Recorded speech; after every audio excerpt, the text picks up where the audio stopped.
You ever get that feeling that the way power works these days is just different?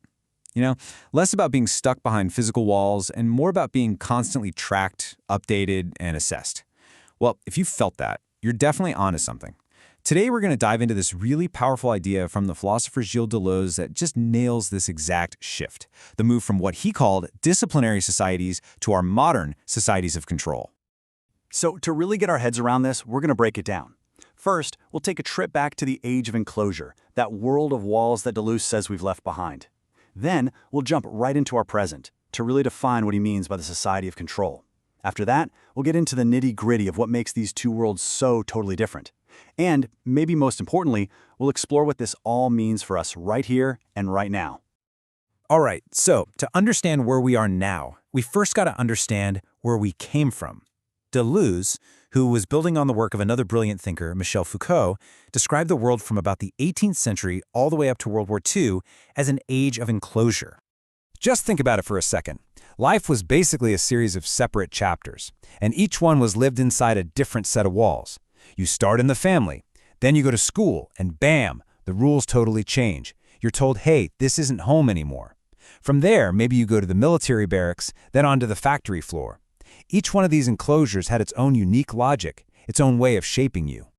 And Deleuze says the master template, the blueprint for all these places, was the prison. The goal was always the same: concentrate a bunch of people, arrange them in a space, and manage their time to get the most out of them. This quote from an old film, it just hits so hard. When the character sees factory workers, her first thought is that she's looking at convicts. That perfectly captures how similar the logic of control was in both of those places. But here's the kicker. Deleuze argues that these places, they're finished, done. The school, the factory, the hospital, he says they're all in a state of crisis. And it's not about reforming them anymore. It's more like we're just administering their last rites while a whole new system of power is knocking at the door. And that new system? Well, that's what he calls the society of control.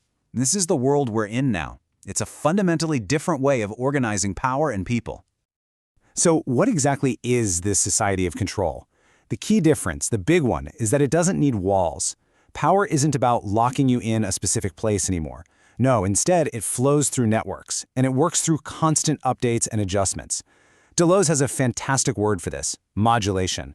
Think about how a thermostat is always constantly adjusting the temperature. That's the kind of subtle, continuous control we're talking about here. This is such a great analogy he uses. Imagine a sieve, but the size and the shape of the holes in the mesh are constantly shifting and changing. That's the logic of control. It's not some fixed mold that you're forced into. It's a flexible, variable system that's always adapting. Now, it's really easy to hear all this and feel kind of bleak, right? But Deleuze wasn't trying to be an alarmist. His point isn't that we should be terrified of the future or just lose all hope. Not at all. Instead, he's pushing us to be analytical, to understand the rules of this new game so we can figure out how to play it. Or, as he puts it so provocatively, to look for new weapons.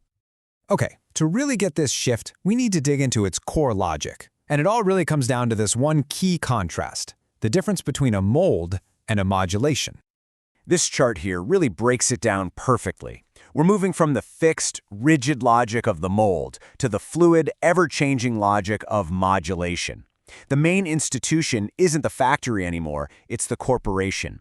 And our very identity is changing, from being an individual with a name and a number to what Deleuze calls a dividual, who is identified by a code or a password. So, in those disciplinary societies, you were basically poured into a distinct mold. The factory took a mass of workers and, boom, cast them into a single productive body. The school took students and cast them into a standardized form. Each institution was its own separate casting process. You start, you finish, you move to the next one. But control? That is completely different. It's modulation. It's like a self-deforming cast that never, ever sets. You're never finished being shaped. Think about your career. It's not about one big exam anymore, is it? It's about perpetual training. Or think about your social media profile, which is constantly being updated and reevaluated. You're always in a state of becoming something else. The modern corporation is the absolute perfect example of this.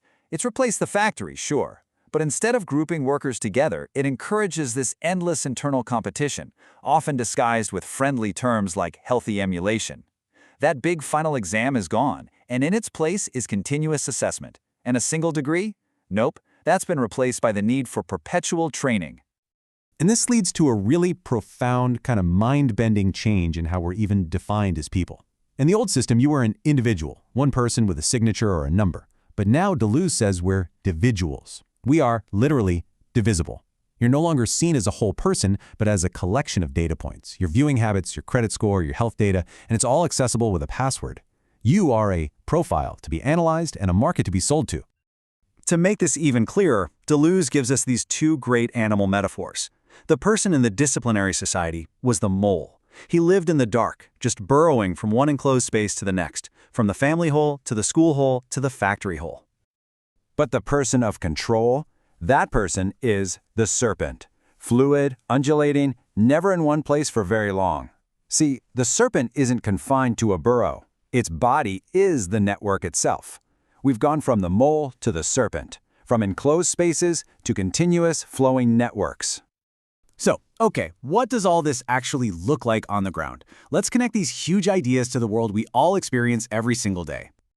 The whole economic engine has shifted. Old-school capitalism was all about getting workers into factories to produce things. But now, production is often outsourced somewhere else. The real game is selling the product through services and marketing. As Deleuze puts it, in this chilling way, the very soul of the modern corporation is its marketing department.